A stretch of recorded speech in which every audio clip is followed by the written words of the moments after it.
আচ্ছা, আজকে আপনারা এখানে কি জন্য কর্মসূচি করছেন এই বিষয়ে কিছু বলেন। বলেন। আমাদের শিক্ষিকা দিয়েছি আশা ম্যাডামের উপরে হামলা, এই জন্য আমরা এটার প্রতিবাদ এবং সঠিক তদন্ত বিচার চাই এবং নজরুল ইসলাম অধ্যক্ষর দুর্নীতি তাকে আমরা সবাই এখান থেকে অপসারণ চাই। আপনার পরিচয়টা? আমরা আব্দুল আলিম, সহকারী শিক্ষক। মাওলানা আব্দুল আলিম, সহকারী। দর্শক, আপনারা দেখতে পাচ্ছেন অসংখ্য শিক্ষার্থীরা কিন্তু আজকে অধ্যাপকের বিরুদ্ধে কিন্তু আজকে এই মানববন্ধন এবং বিক্ষোভ মিছিল করছেন দাউদকান্দি মদিনাতুল উলুম মাদ্রাসাতে। আমরা একজন শিক্ষার্থীদের সাথে কথা বলার চেষ্টা করব। আজকে আপনারা কি জন্য এখানে মানববন্ধন করছেন এবং বিক্ষোভ করছেন? আমাদের শিক্ষকের উপরে মানে শিক্ষিকার উপরে অত্যাচার হয়েছে, তাই আমরা এটার জন্য আন্দোলন করছি। এখন আপনারা কি চাচ্ছেন? আমরা প্রিন্সিপাল স্যারের পদত্যাগ চাচ্ছি। পদত্যাগ চাচ্ছেন? দর্শক, আপনারা দেখতে পাচ্ছেন প্রিন্সিপালের পদত্যাগের দাবিতে কিন্তু আজকে এই মাঠে কিন্তু আপনারা সকল শিক্ষক এবং শিক্ষার্থীরা কিন্তু এখানে মানববন্ধন করছেন এবং বিক্ষোভ করছেন।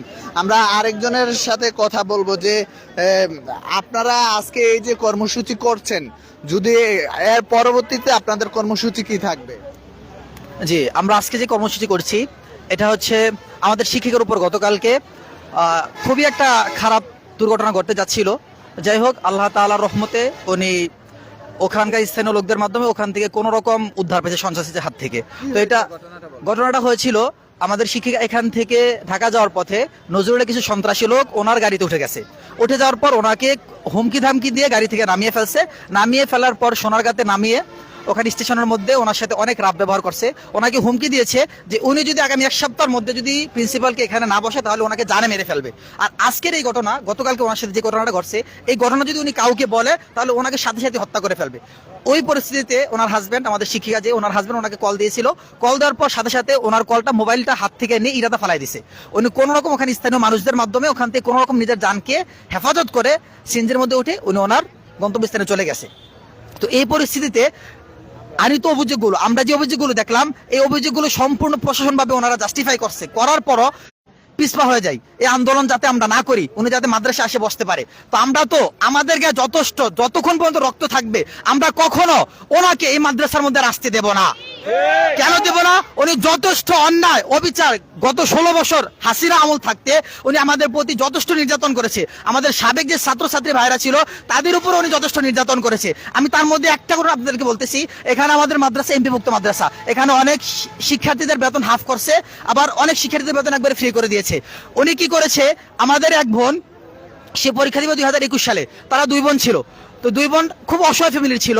তো তারা প্রিন্সিপালকে বললো যে স্যার, আমরা তো খুব অসহায় ফ্যামিলির একটা শিক্ষার্থী, আমাদের 2 বোনের ইয়াটা আপনি যদি কমে 1 বোনের বেতনটা রাখেন তাহলে খুব ভালো হয়। সে একটা প্রিন্সিপাল হয়ে, মাদ্রাসার অধ্যক্ষ হয়ে সে বলতেছে যে তোমাদের 2 বোনকে যদি একজন স্বামীর কাছে বিয়ে দেয় তোমরা কি সেটা মানবা? ছি, এই কথা সে কিভাবে বলে? এর চেয়ে আরো জঘন্য কাজগুলো সে আমাদের সাথে ঘটেছে। শিক্ষকদের প্রতি সে অনেক অবিচার করেছে। শিক্ষকদের স্কুল ডেভেলপমেন্ট করার জন্য সে প্রত্যেকটা টিচারদের কাছ থেকে, যারা সহকারী অধ্যাপক ছিল, তাদেরকে স্কিল ডেভেলপমেন্ট করার জন্য সে 1 থেকে 1.5 লক্ষ টাকা করে এরকম ঘুষ নিয়েছে। এটা কি আমরা মানতে পারি? সে একটা মাদ্রাসার শিক্ষক হিসেবে এটা কিভাবে করে? আরো অনেক ইতিহাস করেছে যে আমরা আন্দোলন আসার পর আমাদের উপর অনেক হুমকি দামকি আসতেছে। আমরা আর সুষ্ঠু তদন্ত করে যে এই তদন্ত রিপোর্ট আসছে, আমরা অতি তাড়াতাড়ি এর একটা পদক্ষেপ যাতে বাস্তবায়ন করে সেটা আমরা চাচ্ছি। যদি এখন আমরা আগামী 24 ঘন্টার আলটিমেটাম দিচ্ছি, যে 24 ঘন্টার মধ্যে যদি তাকে ধরে প্রশাসন এনে না বিচার করে তাহলে আমরা এর চেয়ে আরো বড় ধরনের পদক্ষেপ আমরা নেব ইনশাআল্লাহ। এই বলে আমি মুক্ত শেষ করছি। আসসালামু আলাইকুম। দর্শক, আমরা এই মুহূর্তে আছি দাউদকান্দি মদিনাতুল উলুম কওমি মাদ্রাসাতে। আপনারা দেখতে পাচ্ছেন আজকে এখানকার যে শিক্ষক শিক্ষিকা এবং শিক্ষার্থীরা আছেন তারা কিন্তু এখানে বিক্ষোভ মিছিল করছেন। আপনারা দেখতে পাচ্ছেন এই মাদ্রাসার মাঠেই। তো দর্শক, আমাদের ফেসবুক লাইভটি যেখান থেকেই দেখছেন সবাই শেয়ার করে অন্যদেরকে দেখার সুযোগ করে দেবেন।